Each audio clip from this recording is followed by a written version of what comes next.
Okay, so we're going to talk about properties of atoms and elements. So I thought this meme was kind of funny. Don't trust atoms, they make up everything. So atoms are something that make up everything that has matter. So it's in our atoms are a part of our cells, they're a part of the table that's in front of you, the animals that are in your lives, the grass, the trees, the sweeper in your house, the plates that you eat off of. It is the smallest basic unit, and it makes up everything. So if we look here at the structure of an atom, this is kind of a picture that you will see a lot of times when they talk about an atom. So you see that there are these swirly lines here on the outside, and then there are these tiny little dots here, and then there are these balls here that are in the center. And every atom has that basic structure. Now, there are different components to an atom. On the outside is the electron cloud. That's what these lines out here are representing. That's just a region outside of the nucleus of the atom where these electrons are contained. And so they call it a cloud because it's not a specifically defined region, it's just that area around the nucleus. Now, the electrons are on the outside here as well, and every atom or element has a specific number of electrons. Now, the further that the electrons go away from the nucleus, the more unstable they are and the more they are able to participate in chemical reactions. So the electrons that are on the furthest point out are called the valence or valence electrons, and those are the ones that typically do participate in different chemical reactions. Electrons have a negative charge, and they typically contribute a lot to the weight of an atom or the mass. Here in the center, these red and blue regions here, those are the protons and the neutrons. So the protons are going to have a positive charge. And like I said, they're located in the nucleus and they're what defines the element. So on the periodic table, you will see that all of the elements are numbered, and that is what that number indicates is the number of protons there are in the nucleus, which we'll look at in the next slide. And then finally, there are also neutrons that are in the nucleus, and they are something that has a neutral charge. And so you have those protons and neutrons in the nucleus and the electrons in the outer electron cloud. And all those things put together make up an atom.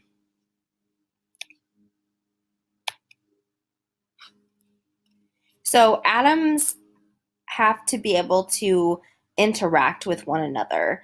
And so if you think about all the different compounds that we have, think about water, carbon dioxide, nitrogen gas, even think about more complex things like sugar or oil or even coffee and all the different medications that we have. All of those are compounds. And there's also something called a molecule. So these are very closely related, but they're not exactly the same. So here in yellow, you can see that I've said all compounds are molecules, but not all molecules are compounds. So what I mean by that is that compounds are when two or more elements or atoms are brought together by a specific type of bond. And we're going to talk about bonds later. So it just has to be two or more different types. But a molecule is when you have when you create something by using a bond.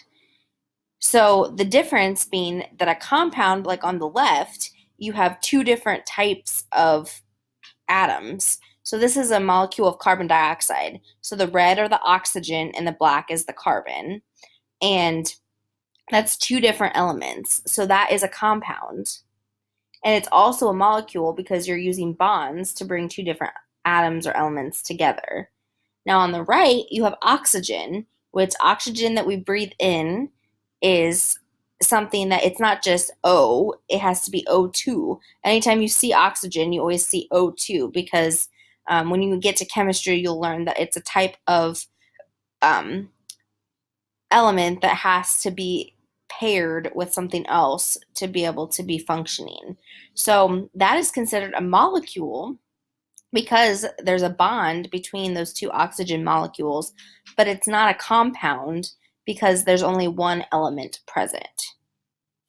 So to take away from this, compounds have to have two or more elements, and molecules, you are just using a bond to bring two atoms together. Okay?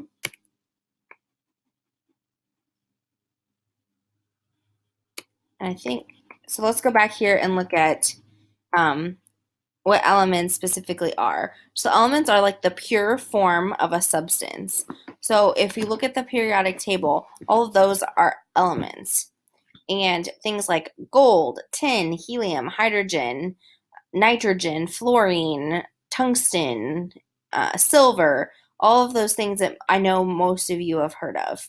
Um, and so, like I said, each element has some defining characteristics. So on the periodic table, you will see that it has the symbol name for each element. This is carbon, for instance. It's going to have an atomic number at the top. That is going to equal the number of electrons and the number of protons. So most most elements in their natural state are going to be what we say is neutral, meaning it does not have a charge. And so the number of electrons and the number of protons must be equal. So think about that. Think about that in terms of math. If you have a positive 6 and a negative 6, that's going to equal 0. And that's neutral in the case of chemistry. So elements in their natural state are neutral because that's when they're most stable. And so that they want to always get to that most stable state. And there is also something called the atomic mass, which is at the bottom here. And that is the average mass of all the isotopes. So isotopes are basically just different forms of an element that have different numbers of neutrons. And so they average all of those to get an average mass. So remember, mass and weight are different things. So you have to take into account gravity when you think about the difference between mass and weight. And so in this case, the atomic mass for carbon, 12.01, is the average of all of the different types of carbon. So there's carbon 12, carbon 13, carbon 14. So carbon 12 is the most common kind of carbon that we have in all organic compounds like us and dirt and trees and things that are living are called organic. And these other types of carbon, they use in carbon dating for fossils and things like that.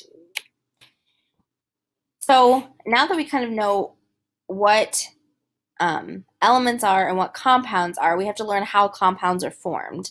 So there are kind of four main types of bonds that I would like you to be able to understand. So the first being a covalent bond. So a covalent bond is when two atoms share a pair of electrons. So we're going to flip back and forth between slides here so you can see a picture. So that would be this first one here in the upper left. So once again, I'm going to use the example of carbon dioxide. So carbon dioxide, you should all know, is something that's what we breathe out, what plants use to create oxygen in photosynthesis. It's what we talked about that's emitted sometimes by factories, things like that, as what's called a greenhouse gas. So carbon dioxide is a perfect example of a compound that uses a covalent bond. So that means that they're sharing electrons. So I talked about how they share their valence electrons. So that's what's happening here. They're sharing electrons.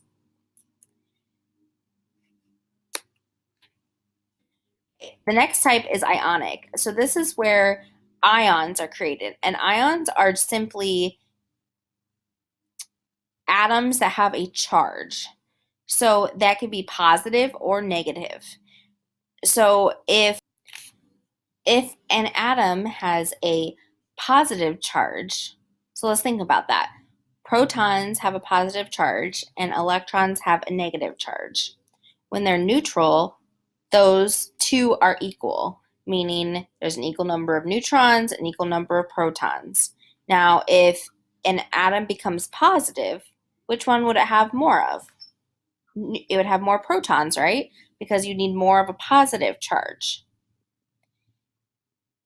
Now, conversely, if you create a negative ion, you would have more electrons than you would have protons. So that's just something to kind of think about, and we'll do some more practice with that. So ionic bonds is when they create those ions that are positive and negative, and one atom is going to completely donate electrons to another, and that's how it creates that ion. So if we look at this example here, sodium chloride, which is table salt right here. Table salt is a perfect example of an ionic compound. So sodium is going to donate one of its electrons to chlorine, and that is going to make sodium positively charged. And then that donating that electron to chlorine is going to make the chlorine negatively charged. And then because sodium donated that to chlorine, they create an ionic bond between the two of them, based on having that positive and negative charge, like a battery, positive and negative ends that are going to be, or magnets, positive north and south poles, they're going to be attracted to one another. The third kind is one that is very, very important, hydrogen bonding. That's kind of like the basis of life, pretty much. So it's going to be the attraction between two hydrogen molecules, and this is most prevalently seen in water and in DNA. So in water has a property called cohesion, where it is very much attracted to itself. And so the hydrogen molecules within water, hydrogens are attracted to one another, and that is the property of hydrogen bonding. So you can see that here in this picture, those little lines that are vertically placed, that's what holds water molecules together. And then finally, we have peptide bonding, which is what forms between amino acids to create proteins. So we'll talk more about this when we get to biomolecules, but here is an example. It's just showing the bond between the carbon and the nitrogen to form the peptide bond. So for now, all I want you to understand is that it's a bond that forms between amino acids to create proteins.